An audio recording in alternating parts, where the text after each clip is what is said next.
Okay, guys, thank you so much for joining. We have a really special guest in professional triathlete Jackie Herring. I think many of you know I started coaching Jackie in February. We've actually gone way back, but I have learned so much from working with Jackie. I think a lot of you guys who are my athletes get to hear some of the takeaways that I get from her, and I thought it would be amazing if she share kind of her mindset, her training, etc., to help the vast majority of you. For those of you who don't know Jackie, we're just talking about it. She's been in the sport since 2007 or 8 was her first Ironman. So it's a long time to be in the sport. Been a professional athlete since, what's the date, Jackie? Did you say? 2011. 2011. So 14 years competing at the highest level. She has won 3 Ironmans, 7 70.3s. She's like the snowshoe national champion. I saw that for 4 times. And then she has the Ironman USA record. Okay. So anyway, I would love you to really get your notepad out. I think that will be beneficial if there's something that really speaks to you. And then this is also, I have questions planned, but this is also an opportunity for you guys to ask questions of what you can want to learn from Jackie. So please, let's do it where we type it in the chat, and then I'll go to the comments kind of as we go. So Jackie, appreciate you being on this call. Yeah, I think we talked about how long have you been racing. The biggest question I think I get asked by many is how have you managed to stay in the sport for so long? What do you feel like is your reason you've been able to do it? Because this is uncommon. I mean, you're already in your 40s, if I may say, and you have 2 kids at home. So yeah, we'll start there. Yeah, thanks for having me. We've been trying to organize this forever. So I am wanting to feel like I'm part of the team. So this is kind of fun. So yeah, I have been in the sport a long time, but it really feels like 2 separate phases for me. I had started racing when I was in my 20s, and it's kind of like a trial by fire, learn as you go type of process, without a lot of guidance in the beginning. And I did a whole bunch of Ironmans, and then I had kids, and now I'd say I'm in this phase where I'm having just quite a lot more success, and I think have learned much more about myself as a person and as an athlete, and have been able to like dial in my training and so many things that I didn't know how to do before. So I think the way I've stayed in it is I just feel like I'm just constantly learning more and learning more about the sport, about training, about myself. And it's just kind of feels like this lifelong process of becoming an athlete and a full person through sport. Awesome. Yeah. Yeah, I think one of the things that separates you from a lot of the athletes is you're also very relaxed about this whole process, right? You have a bad workout, it's okay, there's another one. It's not like one workout is make or break it. It's the body of work. Can you speak to that a little bit on your like mindset when you're going into these sessions and how you attack them? Yeah, I don't think too hard about many things because it's just not worth stressing about things. I've got many more important issues like my children and my family, and workouts and this whole sport in general is, even though I'm doing it as a profession, it's meant to be fun, and it's meant to be something I have chosen to do. So I try not to take it too seriously. If something doesn't go how I want it to, then I just assess it based on, did I put forth the best effort that I could to do this? And sometimes the best effort is maybe not a lot of effort, because maybe you don't have a lot of effort to give. Maybe something else is taking a lot of your energy, physically or mentally, and so you're just going through the motions of the exercise, and that's the best you could do for that day. And it might not match what Training Peaks says, and so what? Like, you just, as long as you can assess it yourself and determine if it was the best you could do on that day, then that's kind of how I think about it. And so I don't really see anything as a failure necessarily, unless I truly just quit, which actually doesn't really happen to me very often, only once in a real long while, but it's about assessing your own self and your effort level. Yeah, I agree. One of the things that always sticks with me, and I say this to myself a lot, by the way, since you shared it in Tucson, and it was just complete the activity. Yeah. Kind of share, because you kind of have that mindset for an Ironman as well, being such a long day. Can you kind of share that mindset with everyone? Yeah, I think that kind of is along the same lines of what I'm just saying, which is you a lot of times, especially in Ironman training, like you just don't really feel like it.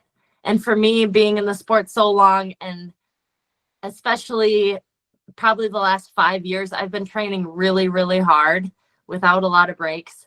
And sometimes you just got to get started with the thing. And even if it's not perfect, you just complete it.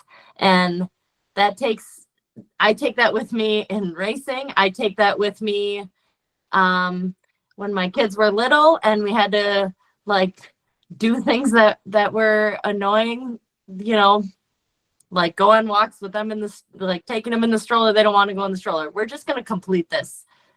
Everybody, we're doing this. Yeah, complete the activity is a very useful mantra, because I think also if you're, going into a race or going into a workout that you might be stressed about or you think is going to be too hard, it takes the pressure off. And it says, you don't have to, do amazing. You just got to complete the thing. And yeah, it relieves the pressure of it.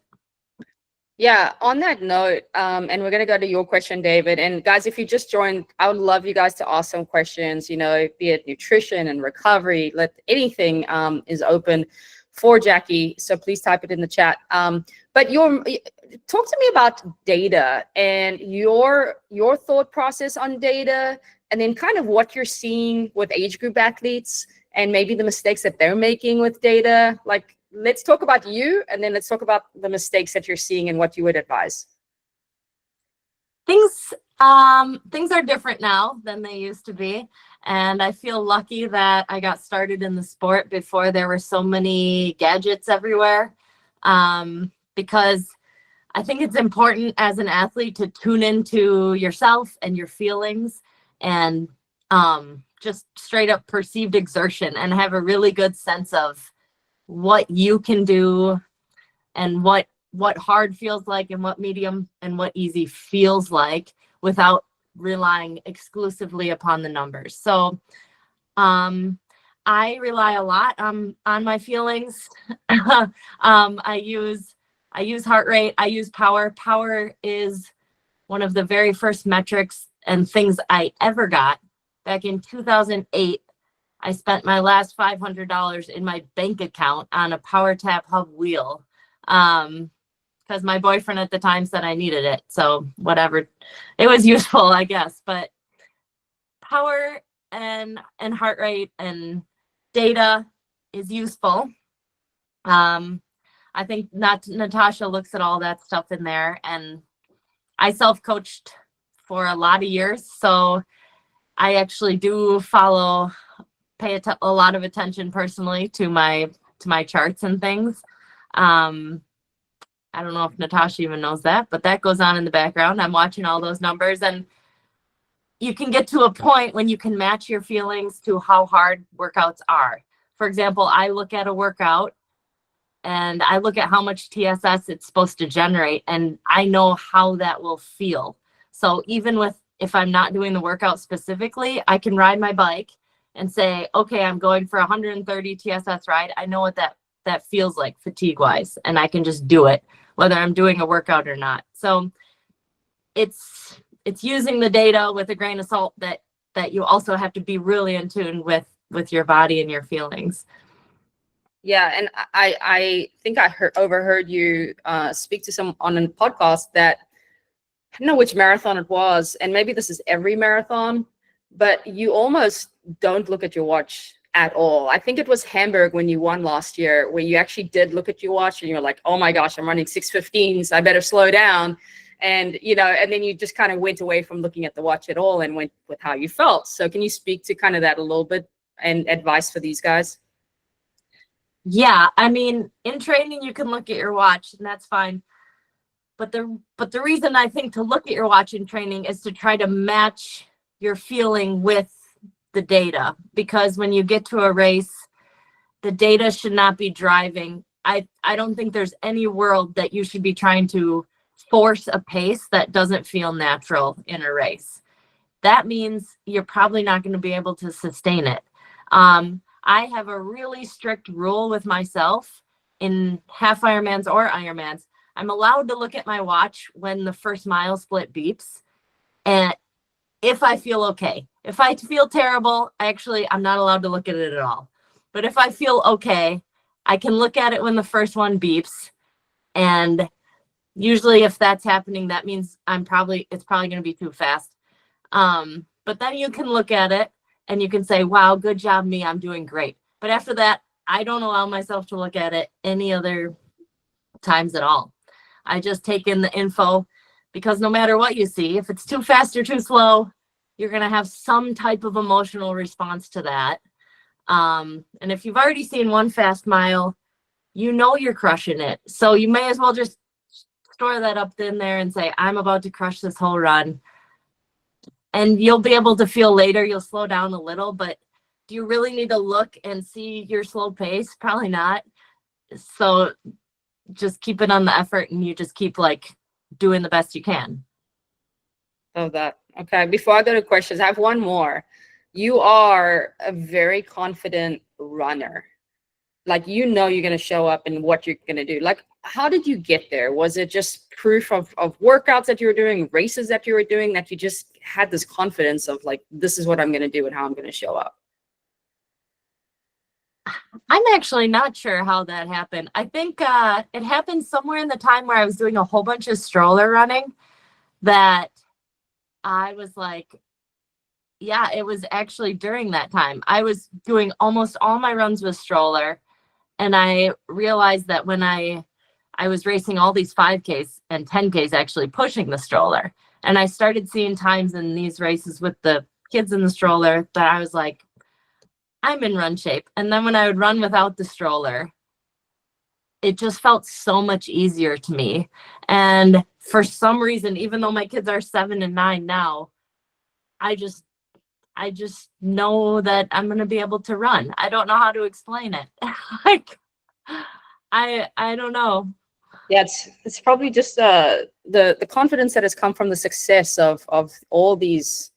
Like, you know, you feel good, but then you have the data to back it up, one after the other of results. Maybe.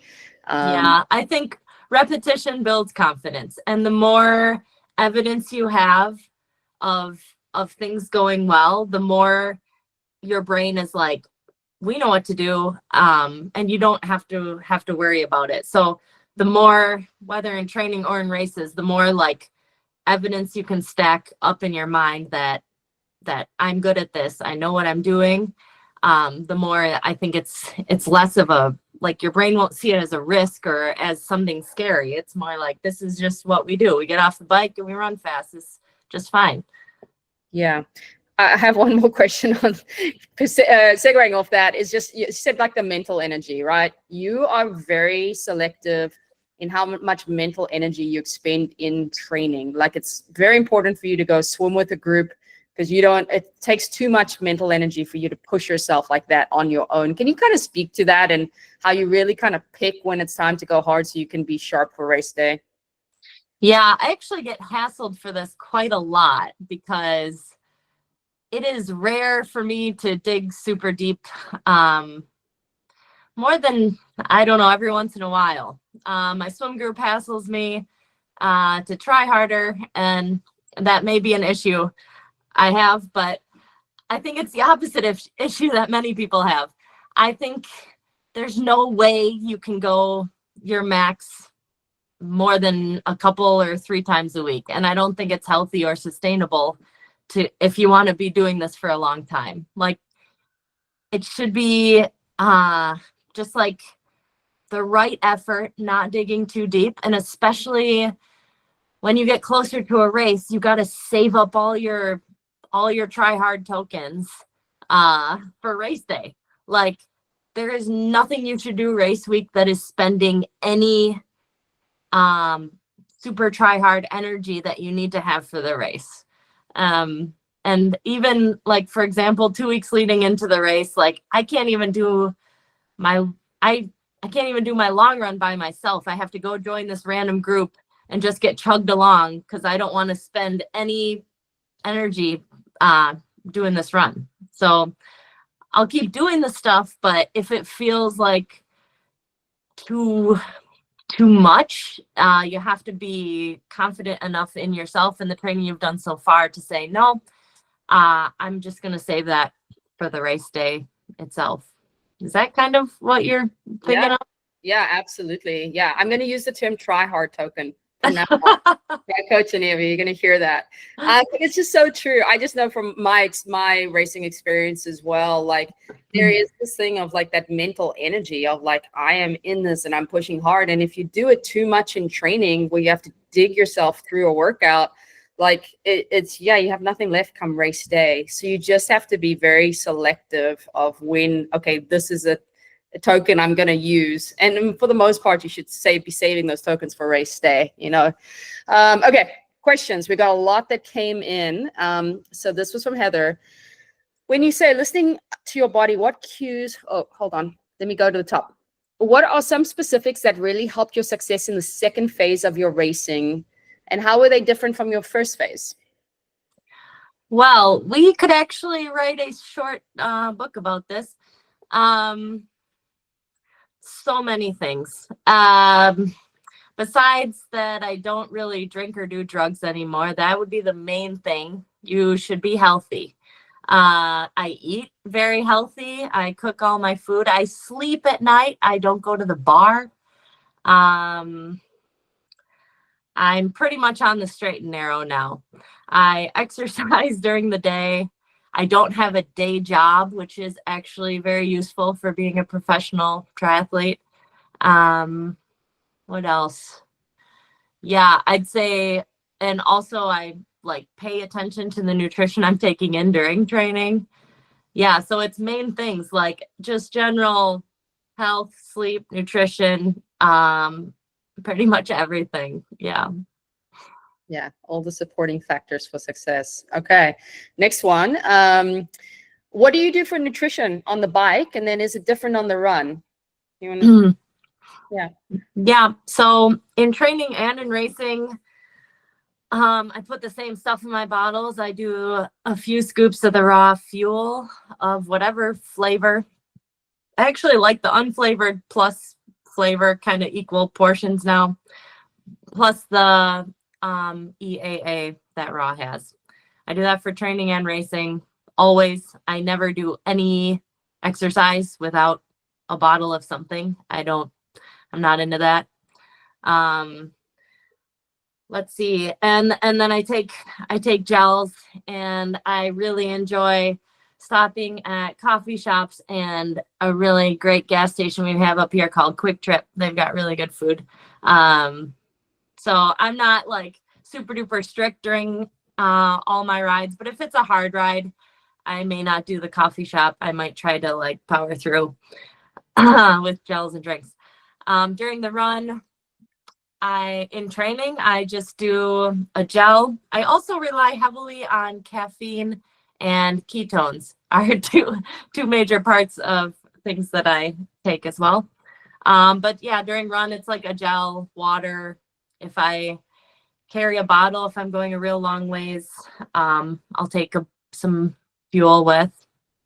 But yeah, I'm pretty standard. What would you say? Like everyone's kind of in a range of carbs per hour. Kind of what is your range? 90 to 100 on the bike, and how do you navigate that on the run? Yeah, 90 to 100-ish on the bike, depending on the day or the weather, probably. On the run, like today, and most times, like if I'm running like hour and a half-ish, hour 40, I'll have a gel. But I always, every day, I wake up and I eat a full breakfast, no matter what I'm about to do. So like I eat breakfast and then I go for my run. So I'm having English muffin, peanut butter, banana, and coffee. And then going for my run. So I don't need a lot during, since I'm just eating a big old breakfast. And same for my early morning swims. I actually eat that and then go crush it in the pool, and then eat second breakfast. So eating is good. Very good.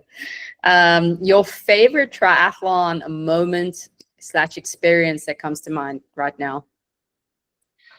My favorite would be Hamburg, because that win was very special to me. It was my first Ironman after a 9-year break. It was my first full since I've been a mom. I didn't do any when the kids were little because I couldn't wrap my head around it.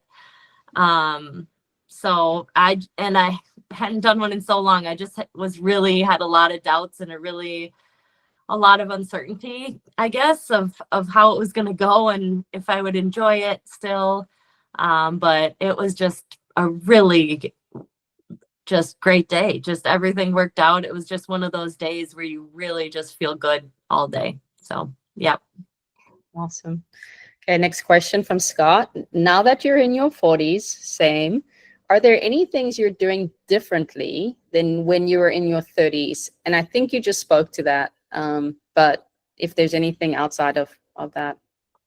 Yeah, I think I've always been big on vitamins and supplements. So I think when I started to try to get healthy, probably about around when I was 30, when I got married and thinking I was going to have kids, I started to get my head around being a functioning, healthy human. And I take a lot of supplements, but I'd say since I've gotten a little older now, I'm definitely taking like the creatine, the collagen, stuff like that, some like joint supplements, which I don't really have issues with, but I figure it's probably a good idea. Yeah, just stuff like that to try and like keep the machine working the way I want it to here. Perfect. Yeah, I think we can speak a little bit more here. Might have been answered already, Heather. I'm not sure. But Heather said, when you say listening to your body, what cues does that mean for you? And how does that change your training or race? I think you already said on the training and racing how it changes, but are there any specific cues that you're looking for in how you're listening? Yeah, I'm looking for my attitude. Like I'm generally like, I don't know, pretty positive-ish, like even keel. If I'm feeling like negative or grouchy, like something's wrong. And especially if I've eaten and then I'm still feeling that way, something is a little off. If I'm feeling just like really sluggish or really tired, once I get going, sometimes I'll feel that way for like 15-20 minutes or even a half hour some days. But after that, if I'm still feeling kind of just like blah, then, I might make some changes to what I'm doing in the workout. Yeah, mainly those things.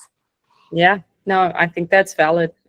That's a good point for you guys. If you're feeling like that, then it might be a case for you not to listen to what's on the workout and trust yourself. It's true. Like that's honestly the biggest thing I do see between kind of the higher level athletes and the age group athletes. Like age group athletes are like very stuck to their workout no matter how they're feeling. And some days you got to be like, no, I know my body.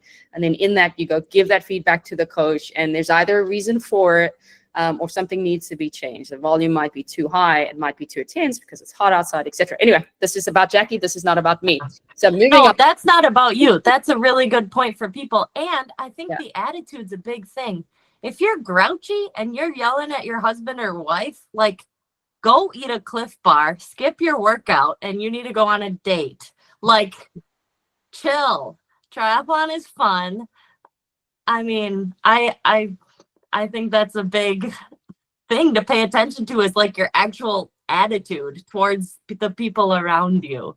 Because that happens. I mean, it happens to me sometimes. I find it's when I'm like getting stressed about a race and then I'm trying to be too serious about my workouts. And then something goes on with the kids where the plans have to change. Then I get grouchy and I'm like, what's wrong with me? You just got to take a step back and realize, like, it doesn't have to be this serious. It can be like it can be a little more relaxed. So attitude's a big one. Okay, perfect. This one was from Braden. Yeah, what is the biggest difference you have noticed working with me as a coach versus just being self-coached in the past, or other coaches?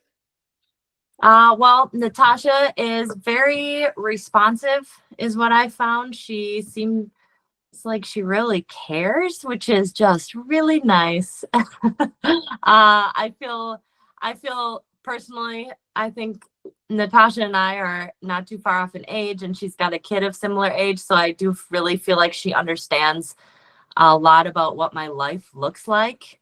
And I think that is important, that she has a sense of what I'm dealing with, like what a kid of that age requires, and, you know, just what it takes to be mom. So I really appreciate that aspect. And I like that we can kind of collaborate a bit, because yeah, I was self-coached for a lot of years. So I'm gonna sometimes like take things into my own hands in a sense on occasion. And I like kind of like working through that together. So that's been a fun part. Yeah, it's something for you guys to know is Jackie's gotten to a certain level on her own and with other coaches. She kind of knows what works. So that doesn't make sense for me to totally like reinvent the wheel. I can definitely look at it and go, okay, we might want to try this and this. But outside of that, like we're doing what she knows works for her. But then she also was like, I just did an Ironman. I'm not quite ready for that session yet. Give me another couple days. And so we just go in, we change it all, back things off. Sure enough, 3 days time, she feels amazing. She's back in the game. So yeah, if you feel like a lot of you have been doing this for a really long time, feel comfortable to give that feedback. We only learn from what you're telling us. So, okay, moving on. How long will you keep racing? That's a good question. I don't know. I thought for sure I would retire this year in Kona. It's on my birthday.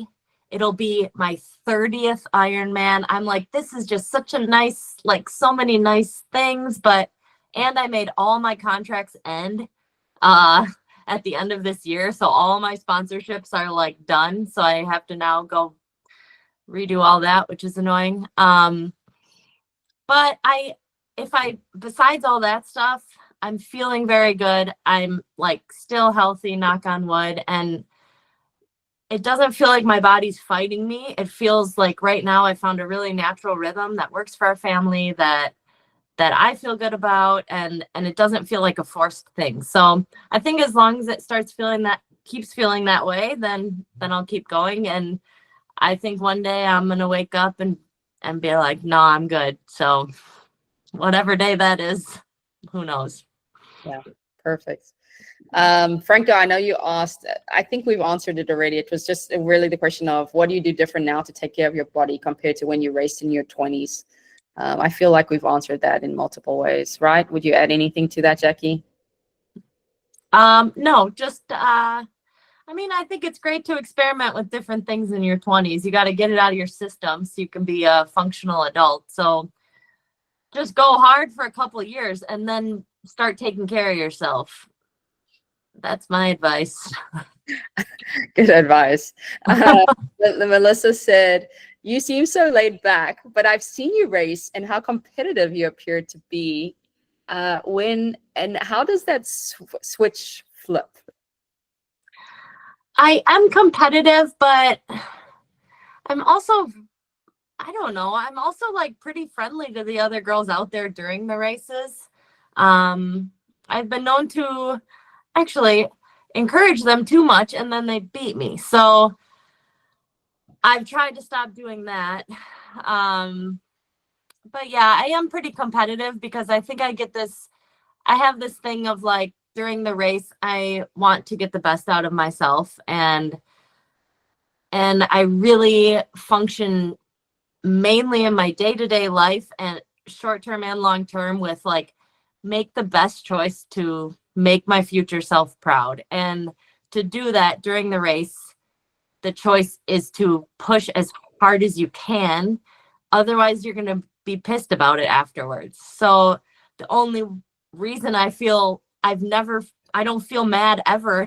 No race result upsets me because I know I've like made every choice I could to do the best I could. So yeah, that's maybe if I ever look intense, that might be what's going on. Love that. Okay. Here's one more. So we're almost out of time here, but what do your children think of you racing? Oh, they love it. They're hyped. They don't want me to retire now because they just like to go on vacations all the time. So yeah. And then last one. Do you cross train at all? Road bike, ride? Yeah, gravel bike. Like, how do you work that in?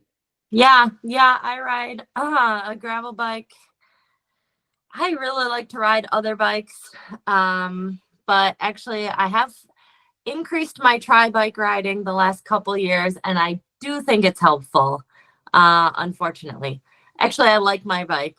It's fine, but it is fun to ride other bikes. I ride my fat bike a lot in the winter. I live in Wisconsin, and it's just the only bike that you can ride in those conditions. But yeah, other bikes are good, but you got to do the main work on the tri-bike. Perfect. Okay.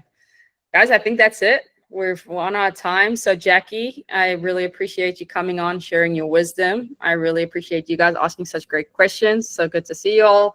But yeah, last announcement, Varlo, if you guys are wanting to get anything for winter of the Varlo stuff, so it's like the long sleeves and the arm warmers, now's the time to order because it will only come in the first week of October. So that's just a reminder for you all.